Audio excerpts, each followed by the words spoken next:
In the autumn of 18. In the autumn of 1872, inside the British Museum, a self-taught scholar translated a broken clay tablet and uncovered something that shocked Victorian Britain. The text told a story people thought they already knew.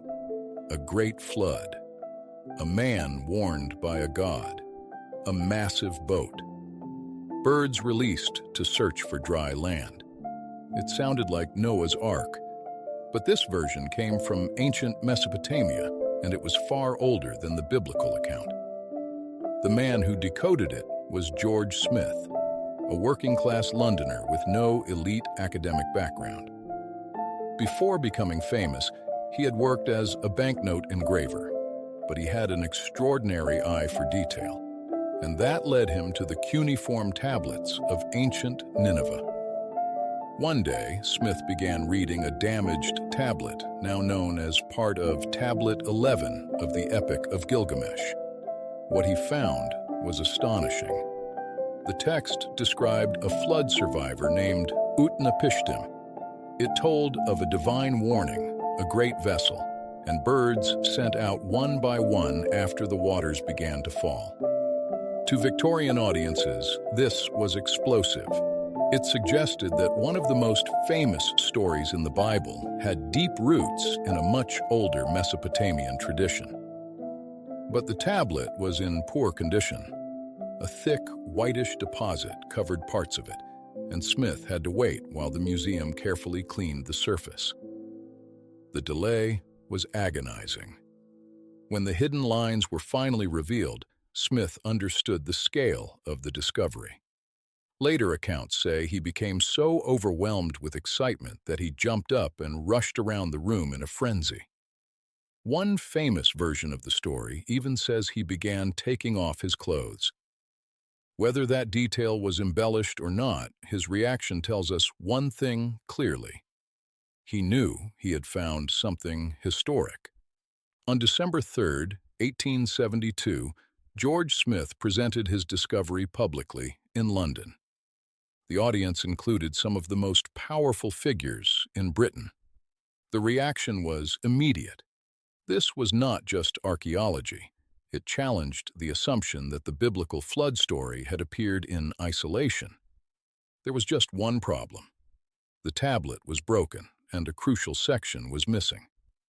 A newspaper stepped in to fund an expedition, and George Smith was sent to the ruins of ancient Nineveh in modern Iraq to search for the missing fragment.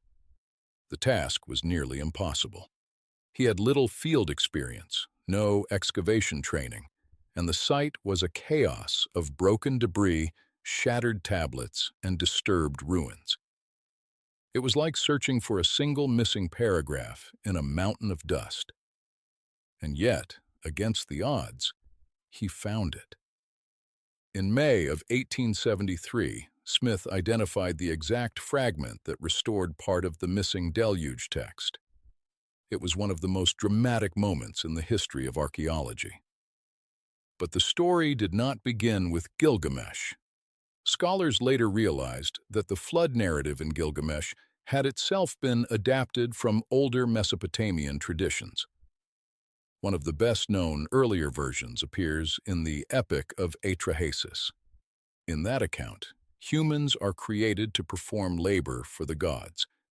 But as humanity multiplies, the world becomes unbearably noisy, and the chief god Enlil cannot sleep. So he sends a flood to wipe them out. Yes. In one of the oldest surviving written flood stories, the destruction of humanity begins because people are too loud. Atrahasis preserves a strikingly different tone from the later Gilgamesh version. The gods are emotional, anxious, even needy. During the flood, they suffer, and afterward they gather around a sacrifice like starving flies because humanity, the source of offerings, has nearly vanished. Later editors seem to have reshaped the tradition. In Gilgamesh, the story becomes more elevated, more refined, and less embarrassing for the gods. And behind both of these versions lies an even older Sumerian tradition, centered on a hero named Ziusudra. So this was never just one story. It was a chain of retellings crossing languages, empires, and centuries. Then, more than 100 years after George Smith, the flood story changed again. In 1985, a man brought a collection of inherited antiquities to the British Museum. Among them was a small clay tablet that caught the attention of Assyriologist Irving Finkel. This tablet dated to around 1750 BCE, and it contained something extraordinary. It was not just a myth, it was a set of instructions.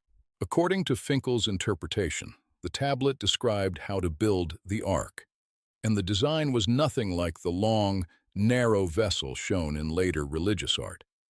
The ark was round, a gigantic coracle. At first, that sounds absurd, but in ancient Mesopotamia, round boats coated with bitumen were familiar river craft.